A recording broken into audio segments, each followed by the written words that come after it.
Espacio promocional y publicitario. La revista de opinión Democracia se transmite por XFM 92.5 en Quito y 89.7 en Riobamba. Democracia 920 AM y Democracia TV para todo el mundo.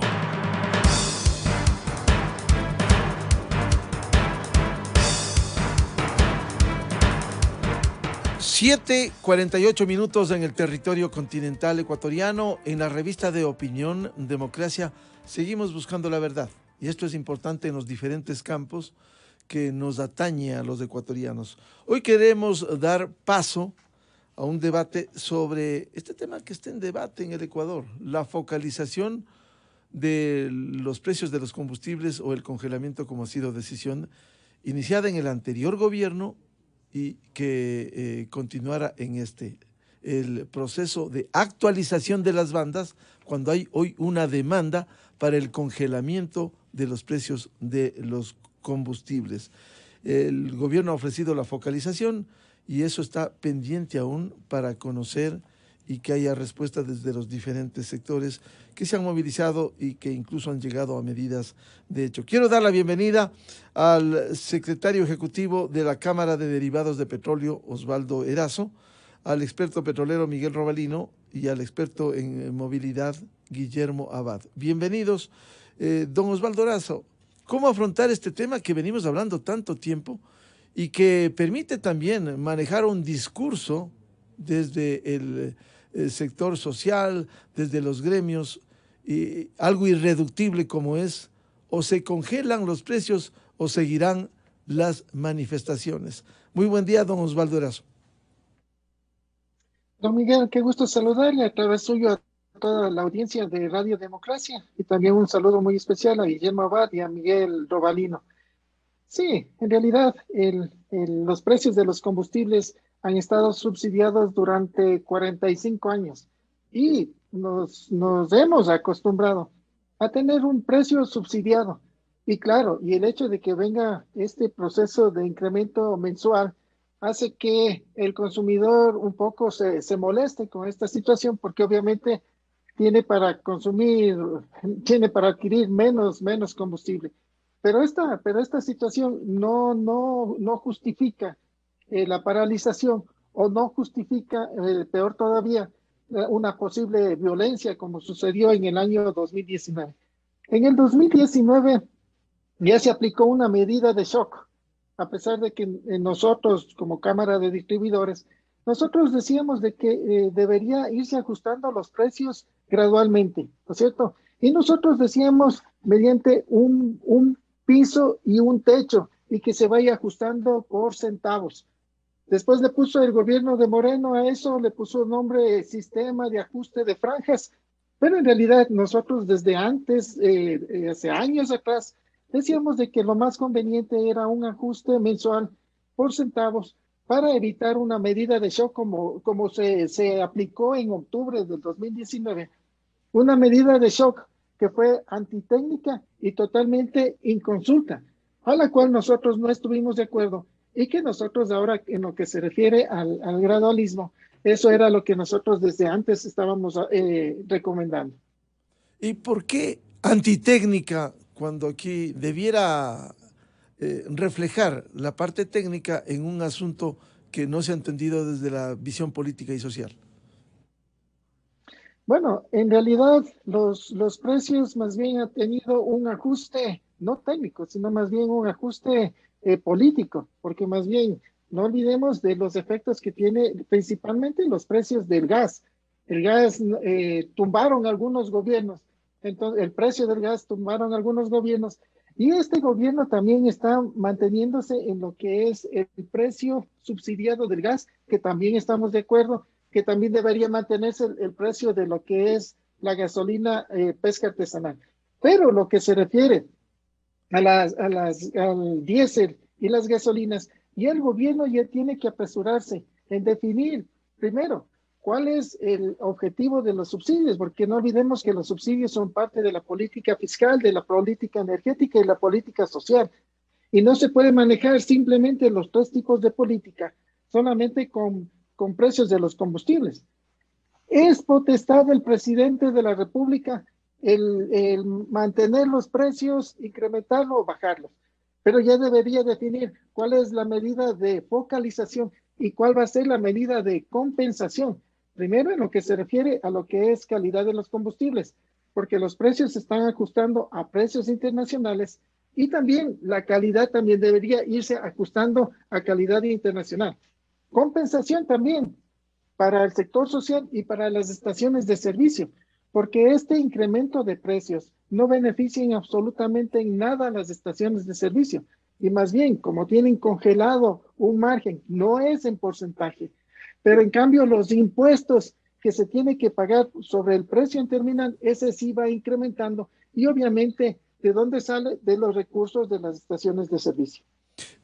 Don Osvaldo Erazo, usted señala que debiera agilizarse este proceso de focalización que el gobierno ha ofrecido, se creó una comisión técnica, sin embargo, esto va a definir el presente y el futuro, porque de alguna manera tampoco podemos seguir con ese esquema de dispendio, de terminación, de fuga de enormes recursos de quienes sí pueden pagar el precio real, no así con una focalización, subsidiar a los sectores más necesitados.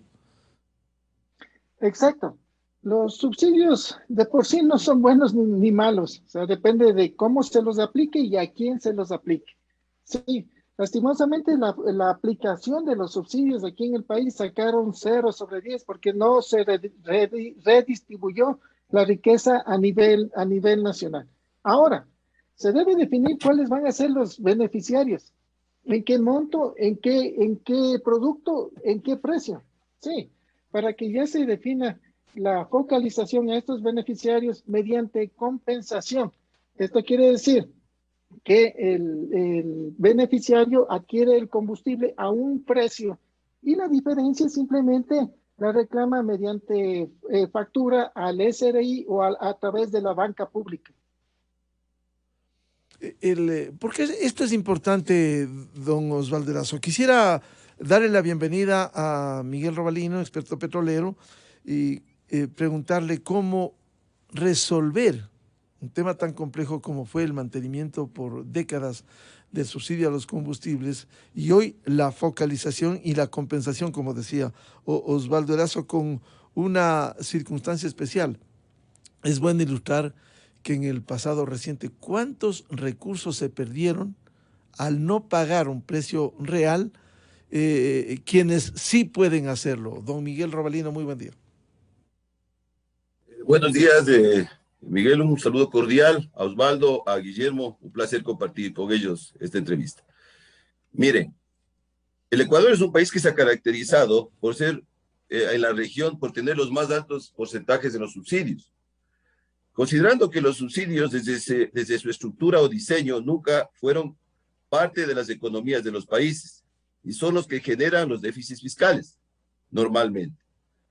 Ahora, si cogemos la data del año 2000 al 2017, en subsidios se invirtieron o se gastaron cerca de 45 mil millones de dólares. En la mismo periodo, en lo que se refiere a educación, fueron 18 mil millones de dólares y en lo que se refiere a salud, 40 mil millones de dólares. Es decir, si vemos esa disparidad que existe entre la función y ejecución de los subsidios con respecto al beneficio que han dado. Mire, por otro lado, en el año 2009, cuando se reúne el G20, toman a los subsidios y deciden que los subsidios definitivamente tienen que salir de la normativa de todos los países por la sencilla razón que fueron declarados dañinos para el cambio climático. Y eso se ratificó en el Acuerdo de París del año 2015. Por otro lado, mire, muchísimos países, cerca de 140 países, firmaron los acuerdos justamente en el año 2016 para salir de los subsidios y han salido. Y han sido economías emergentes, es decir, países muy similares a los de Ecuador, economías muy similares a las de Ecuador. Fue el caso, por ejemplo, de Filipinas o de Indonesia. En el caso de Indonesia, ellos salieron de los subsidios en el año 2015 y se desarrolló un ahorro de cerca de 15 mil millones de dólares. Ahora el tema es que considerando que los subsidios tienen el carácter de indirectos o indirectos. Cuando hablamos de directos es el caso de los subsidios a la vivienda, subsidios a bonos de solidaridad, etcétera, que son subsidios que sabemos dónde llegan.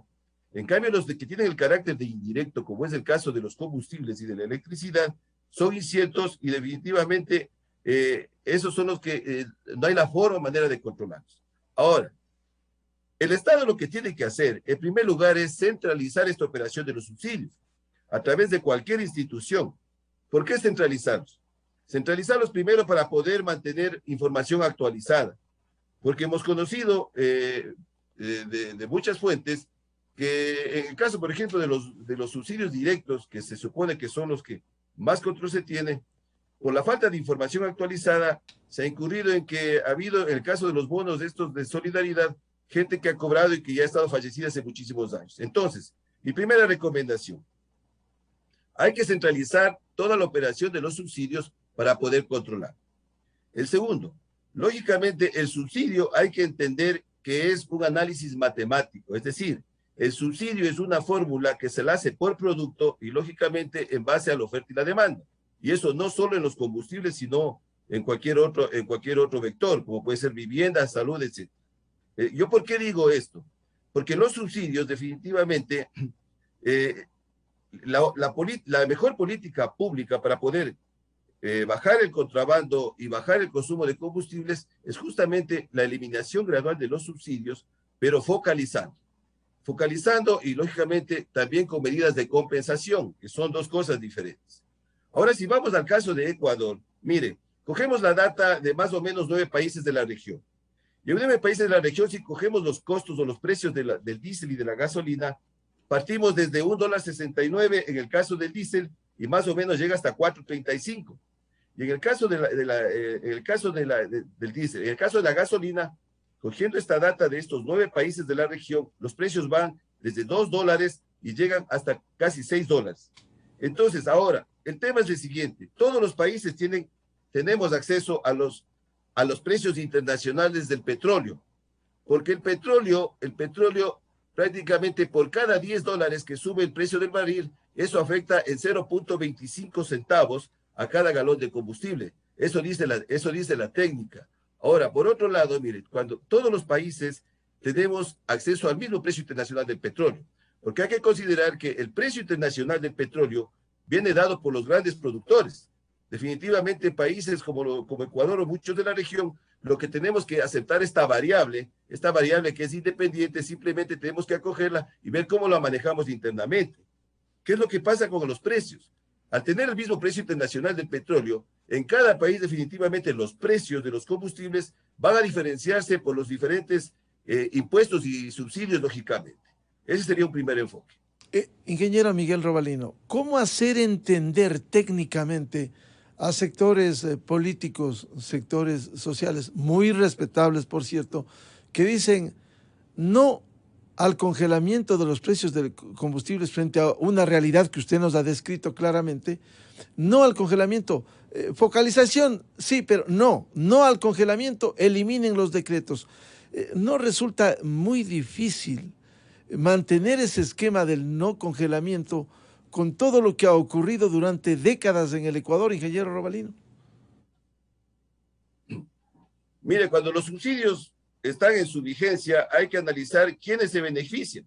Y definitivamente los que más se benefician justamente son los gremios de transporte que con sus justas razones puede ser. Pero si hacemos un análisis del consumo de los combustibles en el Ecuador, mire, del 100%, llamémosle, de los combustibles subsidiados, solo el 20% realmente llega al consumo de las clases pobres, llamémoslo. El 58% llega a las clases altas y definitivamente la diferencia a las clases medias. Entonces, con esa data, ¿qué damos a entender? Y hay que entender que definitivamente, primero, los subsidios pagamos todos. Segundo, si bien es cierto, se tiene que focalizar para todo lo que es transporte masivo público o transporte de alimentación, que es parte importante de las cadenas de valor del desarrollo de un país, pero tenemos que entender también que todos somos parte de esto. Entonces, mire, no por ser un país petrolero, necesariamente se tiene que tener los precios más bajos de los combustibles. Yo le doy el caso de Estados Unidos. Mire, Estados Unidos, un país rico y un país petrolero. Sin embargo, si usted coge la data de los Estados Unidos, Sin embargo, que ellos tienen un mínimo y un máximo para establecer los precios de venta comercial, tanto del diésel como de la gasolina. El día de hoy, la media más o menos en Estados Unidos es de $3.67. Entonces, lo que quiero decir yo es que los subsidios, definitivamente, como lo dije en un comienzo, los subsidios no son parte estructural de la economía. Ahora, ¿cómo hacerles de entender? Yo diría que primero tenemos que entender que esa inversión en los subsidios, si va a salud o va a educación, definitivamente va a ser mucho más beneficioso para todo el gran porcentaje del Ecuador, por un lado.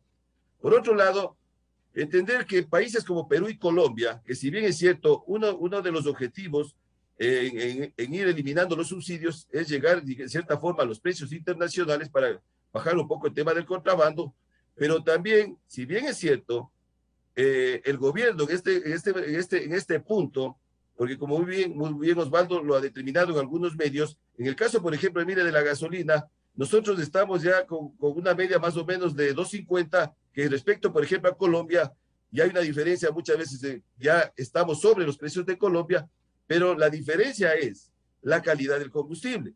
Entonces, aquí también somos dos grupos.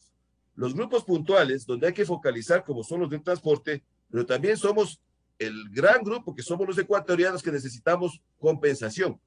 Y la única manera que nos compensen es mejorando la calidad de los combustibles, que es otro tema interesante. Porque mire, en el caso de Europa, donde ya prácticamente la norma Euro 6 y Euro 7 ya está entrando, para el caso de aplicar vehículos y el tipo de combustible para esos vehículos, es cuestión de tiempo para acá, primero, a nuestros países llegue dos mensajes. Primero, los subsidios definitivamente declarados dañinos para el cambio climático va a ser un problema realmente para las operaciones, especialmente del área de petróleo y gas. En el mes de enero, 6 bancos europeos bloquearon a empresas que tienen negocios en temas de petróleo y gas con la Amazonía ecuatoriana, justamente por el tema climático.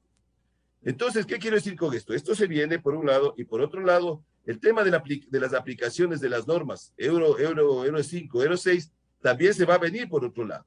Entonces es una variable que ya no va a depender ni siquiera de nosotros, sino que vamos a vernos obligados a entrar, para lo cual es mejor irnos preparando. Bienvenido a Guillermo Abad, experto en temas de movilidad. ¿Cuánto incide de lo que usted durante años ha investigado, ha visto de cerca? ¿Cuánto incide el precio de los combustibles en el tema del transporte? Que hay que decirlo también, no ha estado debidamente organizado, con corrupción. Cuando el presidente, en uno de los diálogos con este sector, hablaba de un peso específico de alrededor del 7%. ¿Cuánto incide en la transportación el precio de los combustibles? Buen día, Guillermo Abad. Buenos días, don Miguel, gracias por la entrevista. Un saludo a Osvaldo y a Miguel, que nos acompañan también en esta mesa de diálogo.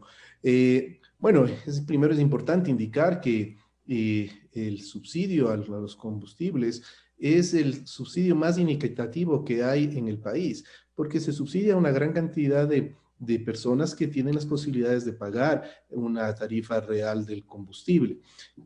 No obstante, la incidencia de la liberalización de los precios tiene dos escenarios, uno que es en los vehículos particulares y otro que es en el transporte público, en donde ahí se moviliza el 70% de la población, especialmente en el caso de Quito. Consecuentemente puede tener una incidencia en el incremento de la tarifa y un impacto social sobre estos sectores.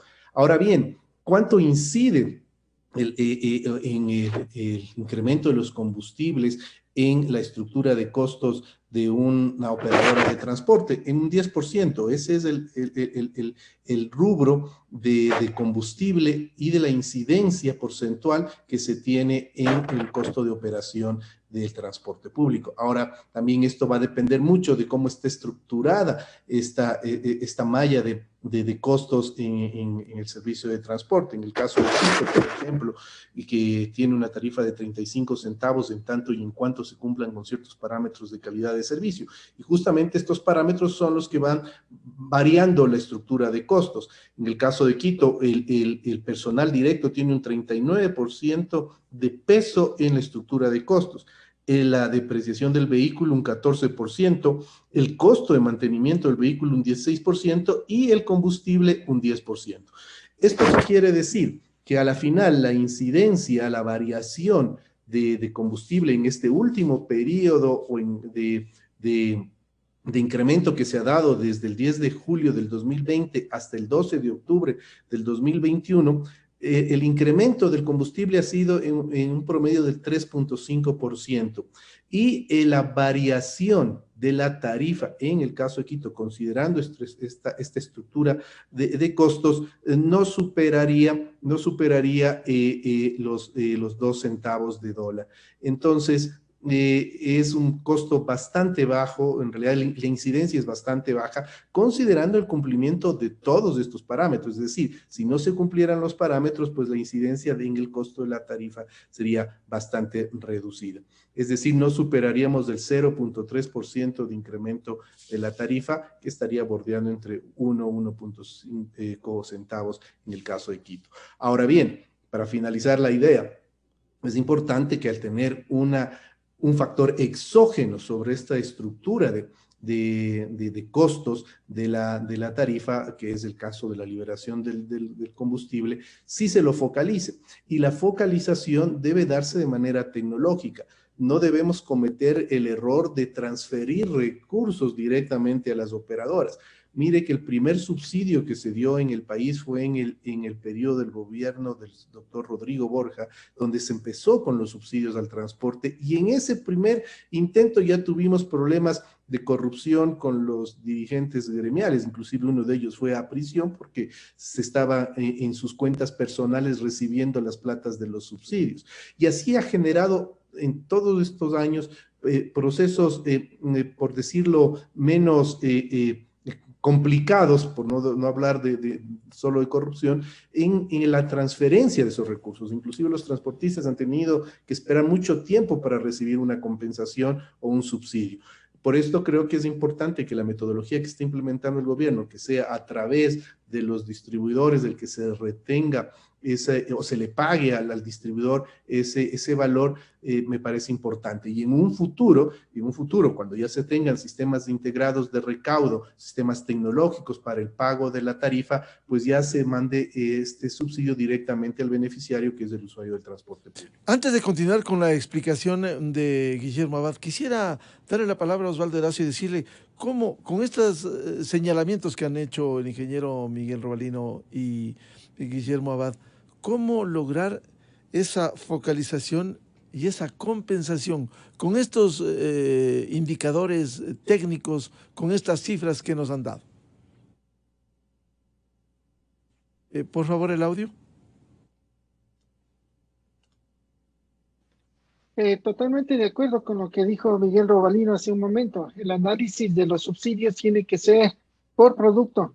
Y no solo por producto, sino también por segmento de consumo, ¿sí? Porque tenemos nosotros el diésel, por ejemplo, que se utiliza en varios segmentos de consumo. Entonces, el análisis tiene que ser particularizado por producto y por segmento de consumo. Otra de las cuestiones, este momento ya según la tabla de subsidios de Petroecuador, ya la gasolina extra ya no tiene subsidios, supuestamente, ¿no es cierto? Pero eso no significaría de que ya el próximo mes no va a haber un ajuste de los precios. Y aquí viene una duda más, porque tenemos algunas dudas. Por ejemplo, lo de los decretos hablan de que los precios tienen que irse ajustando a precios internacionales. Bueno, definir a qué precios internacionales, porque una cosa es eliminar los subsidios y otra cosa es ajustarle a precios internacionales. Sí, la gasolina extra y la Ecopaís, ¿no es cierto? Que la Ecopaís es gasolina extra con un porcentaje de etanol. Las dos se han manejado con un mismo precio a lo largo desde el año 2010 que apareció la gasolina Ecopaís. Sí, las dos tuvieron el mismo precio a pesar de que tienen diferente costo. Este rato la extra ya no tiene subsidio según la tabla, pero la gasolina con etanol tiene un subsidio de 13, 14 centavos. ¿Qué va a pasar el próximo mes? El próximo mes le van a ajustar las dos hacia arriba o le van a dejar las dos en el precio actual que está. Entonces, hay algunas cuestiones que tiene que revisarse todavía. Otra de las cuestiones que también sí es necesario es que se determine ya cuáles son los beneficiarios y en qué monto. para que ya el gobierno ya defina cuál va a ser la compensación y como lo decíamos, mediante factura con el SRI o a través de una tarjeta de débito, para que el Estado directamente le otorgue un valor al beneficiario para que con esa tarjeta pueda adquirir el combustible en la gasolinera que ellos quieren. Ahora, ese mecanismo se ha dicho en más de una ocasión que es viable, es factible con la dinámica que uno vive hoy, con los sistemas interconectados, simplemente pudiera determinarse. Pero primero hay que identificar quiénes son los beneficiados, ingeniero Erazo. Totalmente. Primero se tiene que definir cuáles son los beneficiarios para poder otorgarles el beneficio, ¿no es cierto? Y obviamente eso, con este sistema de compensación, simplemente se está utilizando la infraestructura que tiene el gobierno y con esto nosotros estamos invitando a que el gobierno en su diálogo nacional que tuvo, diálogo nacional entre comillas, entre el gobierno y los transportistas, también hubiese sido bueno de que lo amplíe para otros sectores, para otros sectores, porque cuando estamos hablando de subsidios a los combustibles, todos estamos involucrados, pero lastimosamente el diálogo se centró entre los dos y no estuvieron otros sectores como la distribución de combustibles, los municipios e incluso la academia. Bien, quisiera volver con Guillermo Abad. Si el peso específico es de alrededor del 10%, ¿por qué ese reclamo cuando en un 90% o habría deficiencias o habría problemas o habría carga en la adquisición de insumos para la transportación? Bueno, normalmente cuando hay un incremento de combustible se suele asociar con el incremento de la tarifa y de una manera desproporcionada. Por eso es importante tener una metodología de cálculo de la tarifa que debe establecerle el gobierno nacional y que dicho sea de paso, ya lo dice la reformada Ley de Transporte Terrestre, Tránsito y Seguridad Vial, así como la estructura de costos. Y mire que inclusive en esta reforma a la ley ya se habla de que la variación de la tarifa o la fijación de la tarifa será cada 2 años. Consecuentemente, es el Estado quien tiene que establecer primero la metodología de cálculo, segundo, la estructura de costos dentro de esta metodología, y ahí vamos a saber con meridiana exactitud cuál es el peso del combustible en la operación del servicio de transporte público. Ojo, una cosa es el transporte público, otra cosa es el transporte comercial, hay que hacer otro análisis, pero en el que de mayor incidencia tiene en el ámbito social es el transporte público masivo. Consecuentemente, es importante tener esa estructura de costos. En el caso de Quito, que mientras estuve en la Secretaría de Movilidad, se estableció esta metodología, se estableció esta estructura de costos y consecuentemente sabemos claramente la incidencia que tiene el incremento del combustible en la fijación de la tarifa. Por ende, no se puede atribuir otros factores que no sean los que están en la estructura de costos. Don Guillermo Abad, ¿y cuál fue el resultado de esa estructura de costos que se estableciera en Quito? En el caso de Quito, para establecer la tarifa de 35 centavos, se estableció que en el caso de vehículos de tecnología Euro 3 con combustible a diésel, el costo del combustible mensual es de $812 y que tiene un peso porcentual dentro de esta estructura de costos de un 10%, considerando que tienen una demanda, es decir, usuarios al mes de 25,000 usuarios aproximadamente, y el recorrido mensual de los vehículos por mes es de 5,319 kilómetros. Esto daba un costo de un costo por kilómetro de $1.54.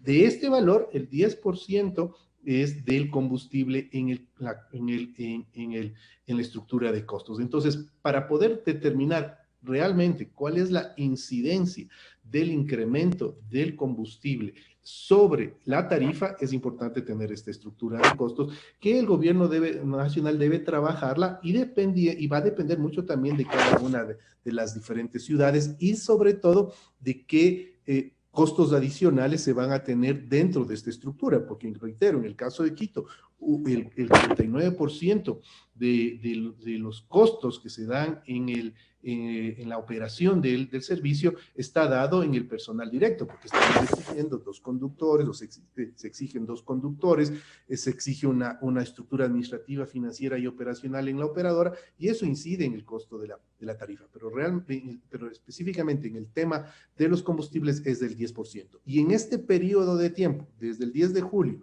del 2020 hasta el 12 de octubre de 2021, que fue el último incremento, la variación en el incremento de combustible en diésel para el transporte público, el promedio de incremento ha sido de 3.5% el promedio. Y esta incidencia en el incremento de la tarifa es del 0.3%, es decir, en el caso de Quito no se podría, o el valor que se debería incrementar está entre 1 y 1.5 centavos si es que no se llega a un subsidio. Si se llega a un subsidio, pues simplemente la tarifa se mantendría. Ingeniero Miguel Robalino, volviendo al tema, cuando Guillermo Abad señala que es fundamental una metodología de cálculo de la tarifa y también la estructura de los costos. Usted decía, y era partidario de la eliminación gradual de subsidios focalizando. ¿Cómo lograr este proceso a fin de romper esta situación de la oposición al congelamiento de los combustibles y la necesidad de adecuar a una dinámica técnica que rige en el Ecuador? Por favor, el audio.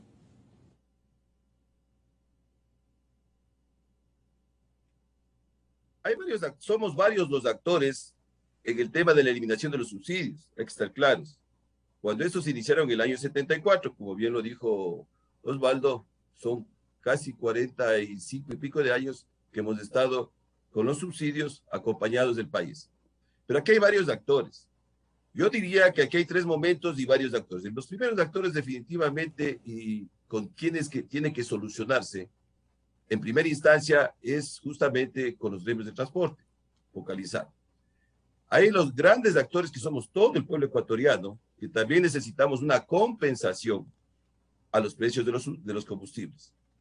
Y un tercer, llamémosle, compromiso que también deberíamos pedir los ecuatorianos, es que el país, nosotros tenemos 3 refinerías, y esto es importante, es decir, nosotros con una capacidad instalada de 175,000 barriles, pero con una capacidad operativa, yo diría, mermada casi a un 50%, y a tener un consumo diario medio de 250,000 barriles de combustible, lo cual, si hacemos una diferencia, nos da el resultado que somos unos muy buenos importadores de combustibles, y eso, ante todo, nos deja en un espacio de no tener una autosuficiencia energética, que ese es el otro momento que debemos exigir. Ingeniero Entonces, Robalino. son 3 cosas.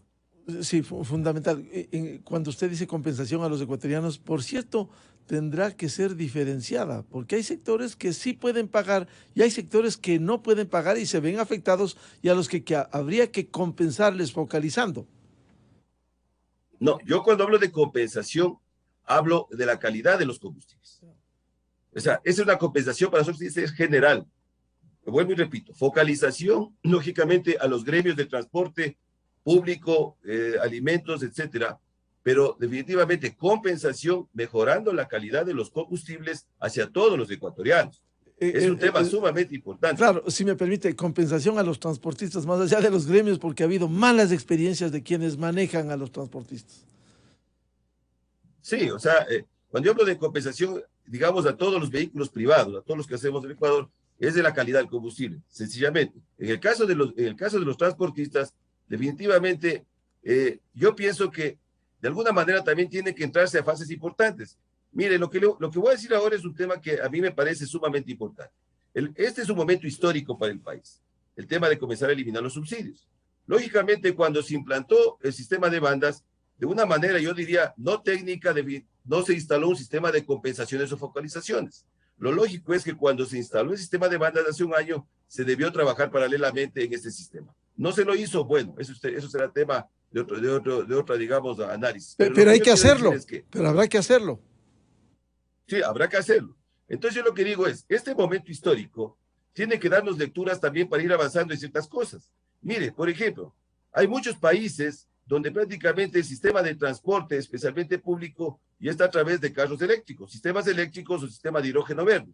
Entonces, a lo mejor esto se escucha un poco raro todavía aquí, pero es un tema al cual ya debemos estar comenzando a socializarnos el país, porque el tema de la llegada de los vehículos eléctricos que ya están en el país, pero de los sistemas masivos de transporte, especialmente con el sistema de hidrógeno verde, eso ya está a la entrada. El tema es que, yo digo, hay que aprovechar estos momentos para también impulsar esos modelos. Hay que impulsar esos modelos de transporte que definitivamente, no digo que son el futuro, porque ya están presentes en diferentes partes del mundo. Entonces, inclusive, mire, muchos países cercanos de aquí, países como Colombia, especialmente, ya la mayoría de las empresas, especialmente las empresas de la industria petrolera y gas, están ya como normativa aplicando que sus vehículos ya sea un alto porcentaje, su movilidad sea con sistema especialmente eléctrico al momento. Entonces, ese es otro tema que también se debería enfocar el país para comenzar a entrar, porque somos parte o debemos entrar a la transición energética que todo el mundo ha entrado, todos los países del mundo. Y cuando hablo de todos, hablo inclusive de los de la región, que es una parte importante. Y parte de la transición energética justamente es eso, o sea, ir cambiando el sistema y desarrollando las energías renovables para todas las fases.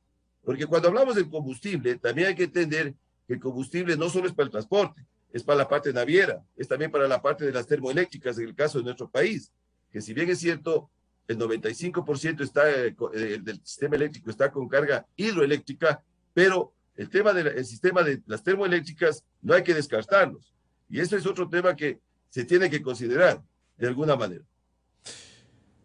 Don Guillermo Abad, como bien señala el ingeniero Miguel Robalino, si hay que ir a esa transición energética inevitable, ¿cómo implementar esa metodología de cálculo a la tarifa y a la estructura de costos cuando usted recordaba esa reforma que hay que hacerlo cada 2 años, pero con la experiencia de Quito? Que esto venga acompañado y acompasado de un mejoramiento en la calidad de los servicios que requiere el Ecuador. Por supuesto, y justamente mencionaba que dentro de la estructura de costos de Quito para fijar la tarifa del transporte público se establecieron parámetros de calidad de servicio que son los que se ven como retribución hacia el usuario. También es importante indicar, y en eso comparto plenamente con usted, don Miguel, en el sentido de que si hay gente que tiene la posibilidad de pagar una tarifa real del precio del combustible. Como mencioné al inicio de mi intervención, el subsidio al combustible es uno de los más significativos que existen en el país, porque estamos subsidiando a muchas personas que sí tienen la capacidad de hacer un pago de un combustible con precio real.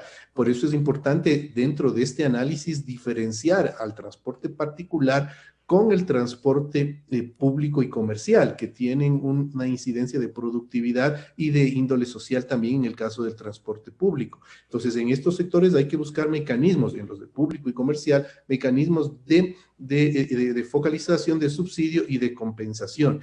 Y en términos generales, el Estado también tiene que mejorar la calidad del combustible. Muchas veces, y esto lo digo también, no como una defensa al sector del transporte, sino como una realidad, que muchas veces cuando vemos vehículos del transporte público que parecen verdaderos trenes, es por la mala calidad del combustible y se atribuye directamente a un mal mantenimiento del vehículo.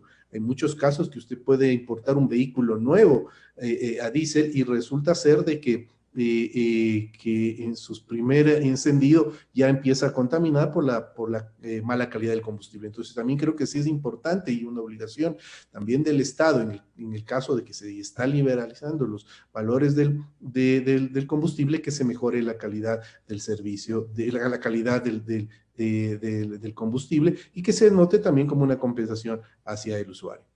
Bien, seguiremos hablando de estos temas tan fundamentales vinculados con los precios de los combustibles en el Ecuador.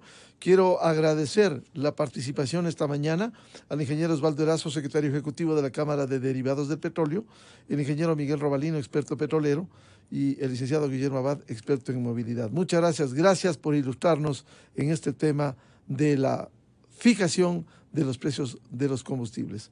Muy buen día. Buenos días. Gracias. Buen día. 8:28 minutos en el territorio continental ecuatoriano. Vamos a hacer una pausa publicitaria y ya volvemos con el doctor Ricardo Dueñas, presidente de la revista Ecos, lo que periódicamente nos ilustra esta publicación, la revista Ecos, sobre las 1000 empresas líderes en el Ecuador. Y hablaremos también sobre los nuevos hábitos en esta etapa, en esta nueva realidad que vive el país. Miguel Rivadeneira en la revista de Opinión Democracia. Bienvenidos al microinformativo de la hora. Más sobre Alex Saab. Electrocables no estaba en el radar.